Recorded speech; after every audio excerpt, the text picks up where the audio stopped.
It is 3:42 a.m. on March 6, 2026, and the Strait of Hormuz is 21 miles wide at its narrowest point. 21 miles. The distance a commercial tanker crosses in under 90 minutes. The distance that separates the Persian Gulf from the Gulf of Oman, that connects the oil fields of Saudi Arabia, Kuwait, Iraq, and the UAE to the rest of the world. Roughly 20% of all globally traded petroleum moves through this channel every single day. And tonight, for the first time since the Iran-Iraq War of the 1980s, that channel is being contested with lethal intent. The USS Higgins is a guided missile destroyer, and she is alone in a way that no destroyer is supposed to be alone. Detached from the strike group 12 hours earlier to escort a pair of military Sealift Command fuel tankers through the strait, she was positioned at the northern approach to the choke point when the situation began to deteriorate faster than any planning estimate had accounted for. The Iranian Navy's surface action groups, which intelligence had assessed as partially degraded after the first week of Operation Epic Fury, turned out to be not as degraded as the assessment suggested. At 2:55 a.m., 3 fast attack craft were tracked emerging from the Keshem Island coast. By 3:10 a.m., that number had grown to 9. By 3:30 a.m., it was 17. By 3:42 a.m., when the watch officer on the Higgins completes his latest count, the number on his display is 23 distinct surface contacts, most of them below 100 tons displacement, most of them moving at speeds between 30 and 45 knots, and all of them converging on the strait's northern approach from 3 separate vectors. This is not a patrol. This is a swarming attack, and the USS Higgins is standing between 23 Iranian fast attack craft and 2 unarmed fuel tankers that collectively carry 11 million gallons of naval distillate fuel, enough to keep a carrier strike group operational for 3 weeks. The commanding officer of the Higgins has been awake for 21 hours. He stands at the combat systems console in the CIC and does not look at the surface track display with alarm. He looks at it with the focused intensity of someone who has just been handed a very specific problem and is already working the solution. He has 4 5-inch gun rounds in the air before the tactical action officer has finished announcing the threat vector. The gun begins its metronomic work against the lead elements of the northern approach group. 3 Thondor-class fast attack craft, running in a loose wedge formation at 38 knots. The first round impacts the water 40 meters short of the lead craft. A deliberate warning. The second round does not miss. The lead craft breaks hard to starboard and the formation fragments into individual contacts, each one now maneuvering independently. This is not a retreat. This is a trained dispersion tactic, designed to force the defending vessel to split its fire and track management across dozens of separate, unpredictable threat axes simultaneously. The swarm has been designed from the ground up to overwhelm a single ship's defensive capacity. Not with any single overwhelming strike, but with the sheer cognitive and mechanical burden of defending every direction at once, while also protecting 2 non-maneuvering tankers 3 miles astern. At 3:47 a.m., the first anti-ship missile launch is detected. Not from the fast attack craft. Those are the distraction. The missile comes from a point 7 kilometers north-northeast of the Higgins's position, from a contact that has been holding a stationary position for the past 40 minutes in what appeared to be a standard coastal patrol posture. The contact is a Hendajan-class patrol vessel, and the missile it has just fired is a C-802 anti-ship cruise missile, a subsonic sea skimmer that will cover the 7 kilometers to the Higgins in approximately 90 seconds, flying at 4 meters above the wave tops, specifically designed to stay below the radar horizon until the last possible moment. The Higgins's SPY-1D radar picks it up at 4 kilometers. The electronic warfare suite identifies the guidance signature simultaneously. 90 seconds of warning has become 30. The tactical action officer designates the missile as Track Sierra 1 and assigns SeaRAM engagement. The SeaRAM launcher traverses, acquires, and fires in a sequence that takes 1.8 seconds.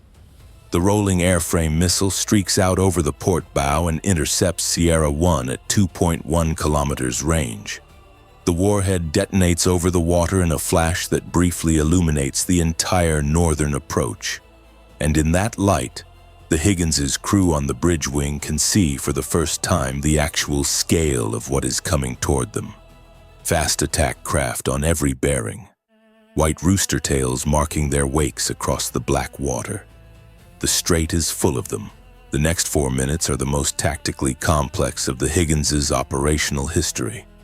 The 5-inch gun continues to engage surface contacts at range, maintaining a rate of fire that the gun crew sustains through sheer physical endurance. The gun is automated, but the ammunition handling system requires 2 sailors to physically transfer rounds to the upper magazine every 43 seconds. And those 2 sailors are working in a space barely large enough to turn around in, wearing flash gear and hearing protection, running on adrenaline and training. 2 more anti-ship missiles are detected and engaged by SeaRAM during this window. One is successfully intercepted. The second missile is hit but not destroyed. Its seeker is damaged and the missile begins a terminal spiral that carries it into the water 60 meters off the Higgins' starboard bow. The pressure wave from the warhead's water impact detonation rolls through the hull hard enough to knock sailors off their feet on the second deck. Nobody stops. Nobody reaches for a bulkhead to steady themselves. They absorb the impact and continue their tasks because the tasks are the only thing between the ship and the water. At 3:52 a.m., a fast attack craft from the Eastern Approach Group reaches a range of 900 meters before the CIWS engages it.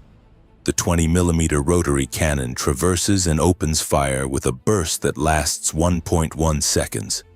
The craft is incapacitated and rendered inoperable. But in the moment before it became inoperable, it released a pattern of rocket-propelled munitions from launchers on its foredeck.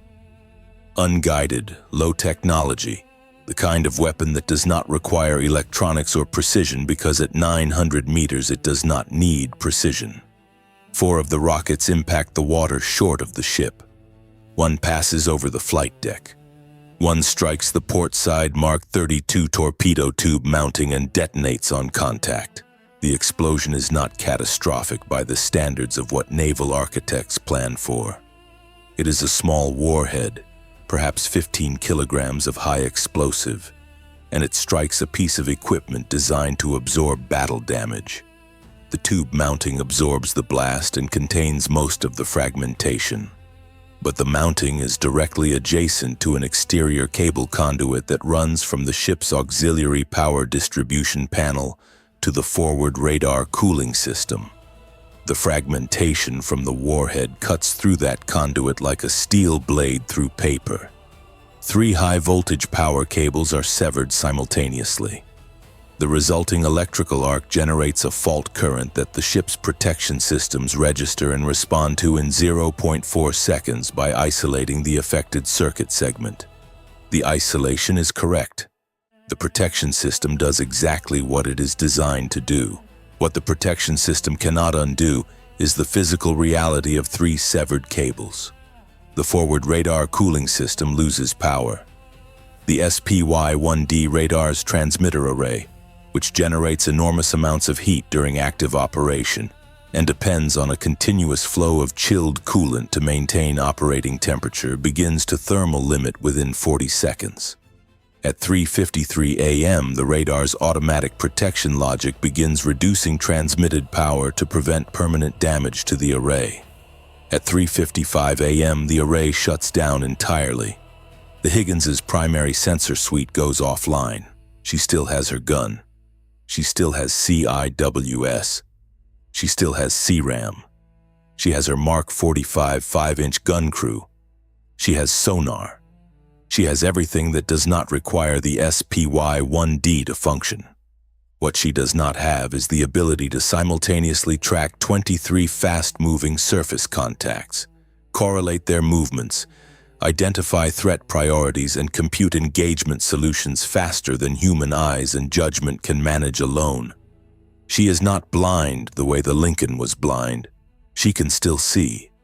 But she is seeing the way a person sees in thick fog with a flashlight, one small circle of visibility at a time, while a coordinated attack converges from every direction. The Damage Control Central reports the casualty at 3:54 a.m. The ship's electrical officer, who has been monitoring the combat system's power loads from the DC Central Console since the action began, receives the fault isolation report and immediately understands what has happened. The cables are severed. They cannot be spliced under current conditions. The conduit runs along the exterior hull, outside the protected spaces accessible only through a weather deck access panel that is currently exposed to the ongoing surface action. To restore power to the radar cooling system, someone has to go outside, through a deck access hatch, in the middle of an active surface engagement. While Iranian fast attack craft are within 900 meters, the engineering officer of the watch calls for volunteers. He does not need to ask twice. 2 hull technicians step forward before he finishes the sentence. Both of them have been in the Navy long enough to know exactly what the request means. They put on flash gear. They put on helmets. One of them takes a cable repair kit from the emergency equipment locker and checks its contents with the mechanical efficiency of someone who has inventoried the same kit 50 times in training and is now doing it once more for real. The other takes a battle lantern and tests the beam against the bulkhead. Both of them know where the panel is. They have walked past it every day for 7 months of deployment without ever thinking about it. Tonight it is the most important piece of steel on the ship. The engineering officer briefs them in 90 seconds. Panel location, which conduit segment, which junction point, how to restore the connection with the materials available. There are no proper splicing connectors in the kit. The kit is for temporary field repairs, and a field repair on severed high-voltage cable in a combat environment means bypassing the proper connector entirely and creating a direct mechanical connection using conductive strapping and insulating tape in a sequence the technician memorizes from a card in the kit. The voltage on that cable segment, once the junction is made, will be high enough to cause severe injury if the strapping slips. The kit contains rubber insulating gloves. One of them puts them on. They do not discuss the risk. They have already decided. They go outside at 3:56 a.m. The 5-inch gun fires 2 rounds in the 15 seconds it takes them to reach the access panel.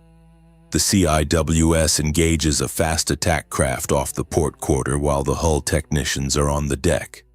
One of them hears the crack of the gun and feels the muzzle blast heat on the back of his neck even through the flash gear. He does not look up. He finds the panel. He opens it. The conduit interior is dark and the 2 severed cable ends are visible in the battle lantern beam. Copper conductors exposed, insulation burned back 2 inches from the cut. He reaches in and begins work. Below decks, the Combat Information Center is running the surface action on degraded capability. The Tactical Action Officer is coordinating with lookouts on the bridge wing, the gun director crew, and the CIWS mount operators using voice communication. The oldest form of battle management, unchanged in its essential character since the age of sail. He builds his picture of the threat geometry from radar bearings, visual reports, and the track data that was captured by the Spy-1D before it went offline. Extrapolating contact positions based on last known course and speed, he is essentially navigating by position extrapolation in a tactical environment that is changing every 15 seconds, maintaining a mental model of 23 fast-moving contacts while simultaneously managing engagement priorities and protecting 2 tankers that have been ordered to maximum speed and a course change that is taking them toward the relative safety of UAE territorial waters. The tankers are making 14 knots. The fast attack craft are making 38. The geometry is not favorable. At 3:59 a.m., a second Hendagen-class vessel launches 2 anti-ship missiles simultaneously from a range of 11 kilometers. A coordinated salvo timed to arrive within 4 seconds of each other, designed to split the defensive engagement envelope. Without the SPY-1D, the Higgins's passive electronic support measures suite is the first system to detect the launches, identifying the missile guidance radar signatures at 9 kilometers range. The detection is passed to SeaRAM and to the CIWS by voice. SeaRAM acquires the first inbound missile and begins tracking. CIWS acquires the second. Both systems engage. The first missile is intercepted at 1.8 kilometers. The second missile is hit by the CIWS at 412 meters. The hit is not a clean intercept. The 20mm rounds damage the missile's control surfaces without triggering the warhead, and the missile enters a flat spin that carries it directly across the Higgins's bow, at a range of less than 150 meters before it impacts the water and detonates on the far side. The water column from the detonation rises 30 feet above the deck level. The spray drenches the forward gun crew. They do not stop firing. On the weather deck, the hull technician has the temporary cable splice completed. The connection is crude. It will not survive a formal inspection.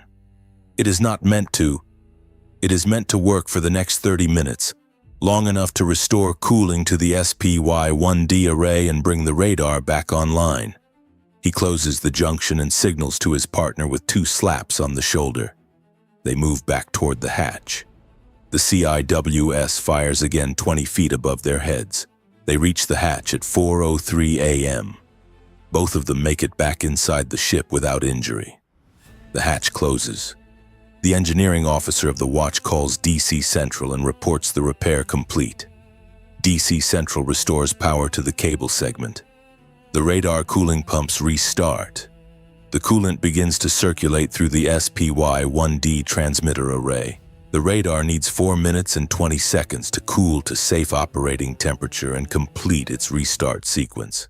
At 4:04 a.m., the Eastern Approach Group of fast attack craft reaches a range of 1.4 kilometers.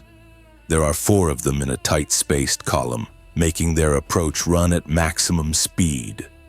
The CIWS engages the lead craft. The 5-inch gun shifts to the second. The SeaRAM launcher is committed to an anti-ship missile detection that has just come in from the northwest.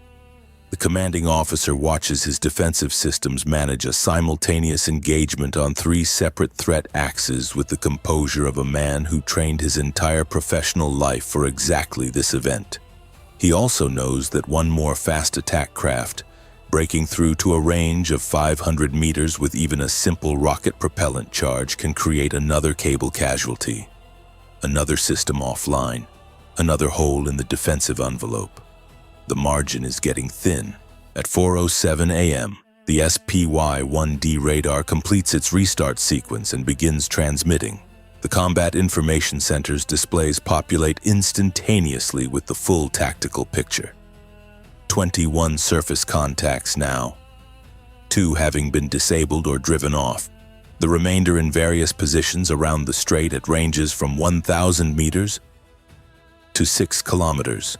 The fire control system updates in real time, assigning threat priorities, computing engagement geometries, distributing the tactical load across the Higgins's full complement of systems in a way that human coordination alone could not have managed. The tactical action officer looks at his screen and for the first time in 11 minutes and 30 seconds knows exactly where every threat is. He does not relax. He accelerates. The next 9 minutes are the controlled application of everything the Higgins has left. 7 SM-2. Block 3C missiles are fired against the highest priority contacts. The Hendajan-class vessels and the largest fast attack craft, the ones with anti-ship missile capability. Each SM-2 neutralizes its designated target.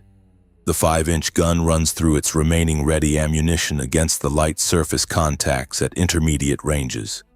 CIWS and SeaRAM manage the close-in threat envelope with the mechanical efficiency of systems that do not feel fatigue or fear.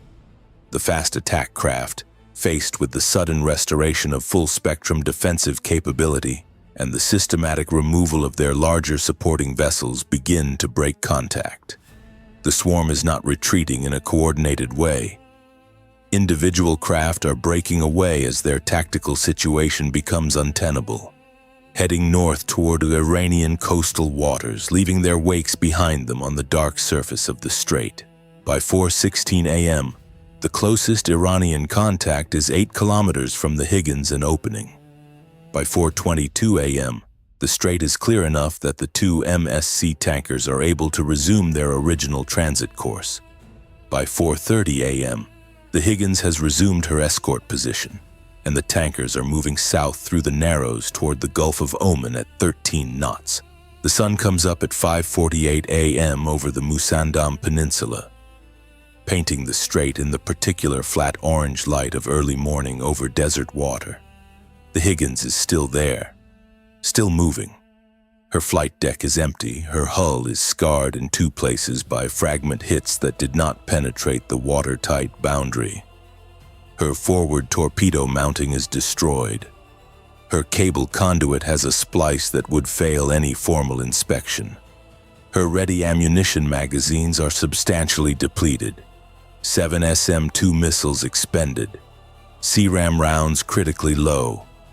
The gun crew has been at their station for 4 hours and 32 minutes without relief, and when the all-clear finally sounds over the 1MC system, 3 of them sit down on the deck where they stand because their legs have simply decided the emergency is over. The medical team moves through the ship conducting post-action assessments. 14 sailors are treated for minor injuries, cuts from fragment debris, bruises from pressure wave impacts, 1 sprained wrist from a fall when the near-miss detonation rolled the ship. No penetrating casualties. No compartment flooding. The damage control teams have already sealed the weather deck conduit access and begun the paperwork on the torpedo mounting. The Higgins's commanding officer walks through the ship from bow to stern at 5:15 a.m. He does not say much. He looks at the damage. He looks at the people. He nods. The tankers they escorted are intact. Their cargo is intact. The Strait of Hormuz remains open. The numbers are assembled over the following 2 hours as the watch sections rotate and the damage control teams complete their post-engagement surveys. 23 Iranian fast attack craft engaged over a 48-minute action window. 3 anti-ship missiles successfully intercepted.